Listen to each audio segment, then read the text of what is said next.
Oui, ça fait à peu près 6 ans maintenant, je crois, que j'ai entamé ce travail sur les écritures. D'ailleurs, je dirais plus hispanique que même d'Amérique latine, puisque j'ai beaucoup travaillé à partir d'écritures mexicaines et aussi à partir d'écritures espagnoles, notamment avec Lorca. Mais ce que je trouve dans ces écritures, bon, c'est d'abord la possibilité de travailler sur le bilinguisme, c'est-à-dire de faire entendre dans une même œuvre la langue française, qui est la mienne, qui est celle qui m'a été donnée, et la langue espagnole, qui est celle que je me suis choisie, qui est comme un... Et ce qui est beau pour moi dans la langue espagnole, c'est qu'elle ne correspond pas à un territoire unique, qu'elle est à travers le monde, dans la vieille Europe qui est pareil, mon continent d'origine, et un double continent, l'Amérique du Nord et du Sud.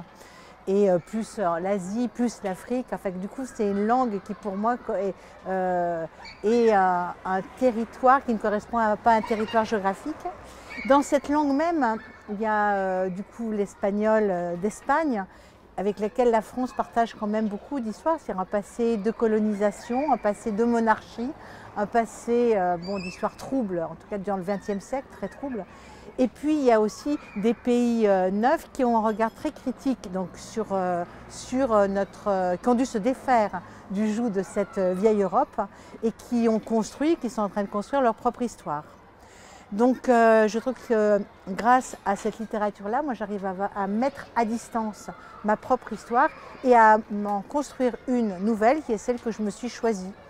C'est ça que j'y trouve dans cette relation à la langue. Après, sur la littérature elle-même, je trouve qu'elle est d'une vitalité extraordinaire, qu'elle s'appuie beaucoup sur la création d'aujourd'hui et qu'à partir de là, elle s'est réinterrogée l'histoire, mais qu'elle est dans une très grande vitalité, qu'elle n'est pas encombrée par son patrimoine. Au contraire, elle est en train de se construire son identité artistique, enfin, tous les jours. Donc il y a une vitalité, une nécessité très grande. Et pour moi, je n'oppose pas du coup la littérature hispanique et la littérature française. J'essaie plutôt de voir comment tous les échos qui peuvent se faire entre ces deux démarches.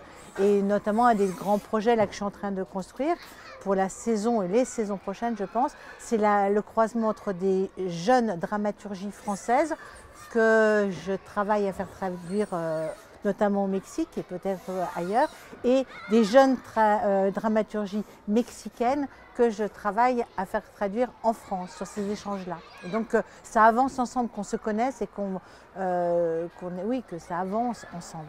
Les Ménines, donc, qui est une pièce écrite par un Chilien qui a une nationalité mexicaine, qui vit au Mexique depuis une vingtaine d'années, Ernesto Anaya, qui est joué par des acteurs et actrices françaises, espagnoles, équatoriennes, suisses, allemandes, voilà, c'est ça les nationalités.